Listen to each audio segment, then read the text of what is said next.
Art Day 2 Notes Thermochemistry, Calorimetry, and we're going to be talking about the formula Q equals M times delta T, or change in temperature, times the specific heat of the substance.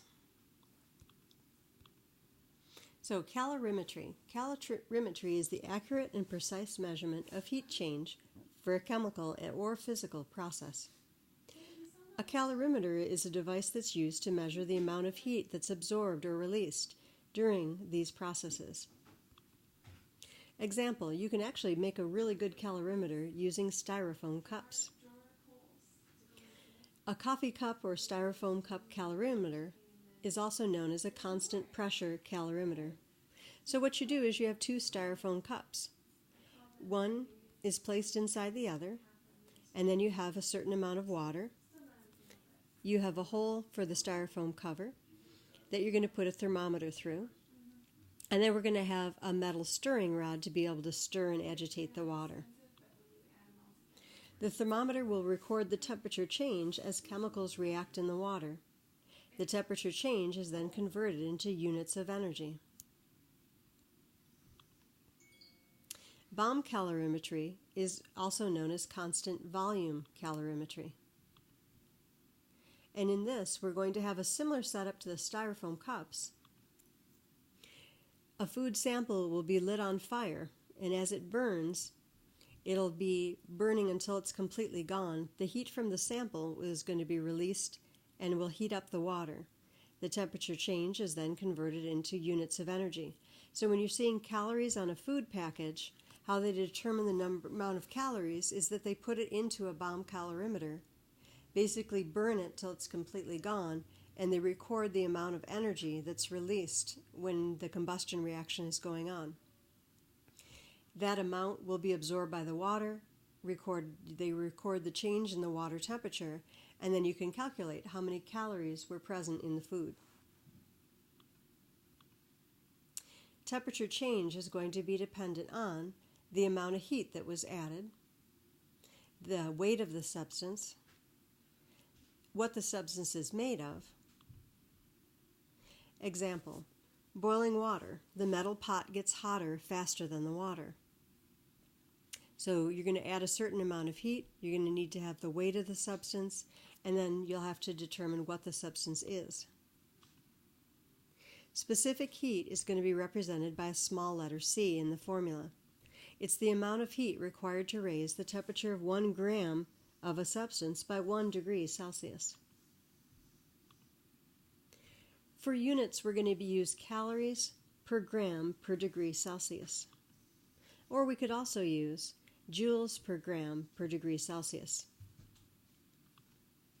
The specific heat of water is located on your periodic table, and you can see here that it's 4.18 joules per gram per degree Celsius, or 1.00 calories per gram per degree Celsius. For our formula, Q is going to represent, let me just write down the things here. Q is going to be the amount of heat, and we're going to measure that in either joules or calories. The M will stand for the mass, and we're going to have the mass in grams. C is the specific heat, again recorded in calories per gram per degree Celsius, or joules per gram per degree Celsius. And then finally, delta T is going to be your change in temperature, and we're going to do the final temperature minus the initial temperature. Let's take a look at what this looks like in a problem.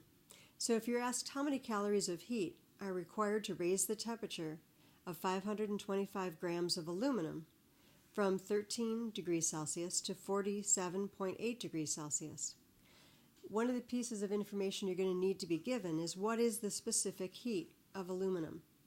And you can see here in our problem, it's 0.21 calories per gram per degree Celsius. So you're going to need to add in 0.21 calories for every gram you have, for every degree you want to increase or decrease the temperature. So let's fill in what we know into the formula. So we're going to have to find out calories, so that's our question mark. The mass is given to us, 525 grams. The specific heat is given to us in the problem, 0.21 calories per gram per degree Celsius. The delta T we need to calculate. It's saying that the aluminum's changing from 13 degrees to 47.8. So 13 degrees is going to be our initial temperature, and the 47.8 degrees Celsius is going to be our final temperature.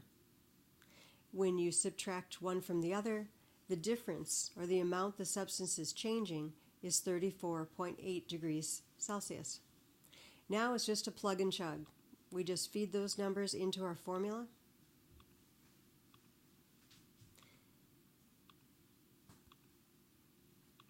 Make sure our units are all canceling out. The only units that's left is calories. So our Q, or how many calories are required, is 3,800 calories. Let's look at a different problem. What's the mass of water that would have its temperature raised from 22.5 degrees Celsius to 94.1 degrees Celsius with the addition of 5.1 kilocalories of heat? So again, we're going to have to identify what we know.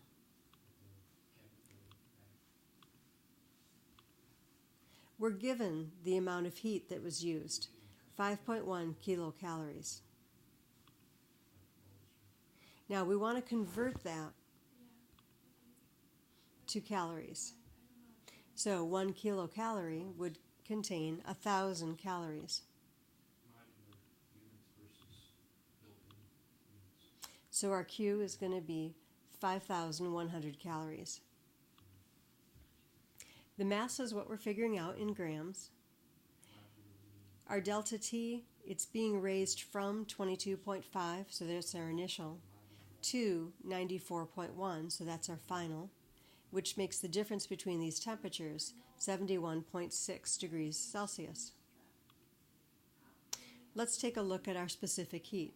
Well, we're dealing with water, so the specific heat of water is 1 calorie per gram per degree Celsius.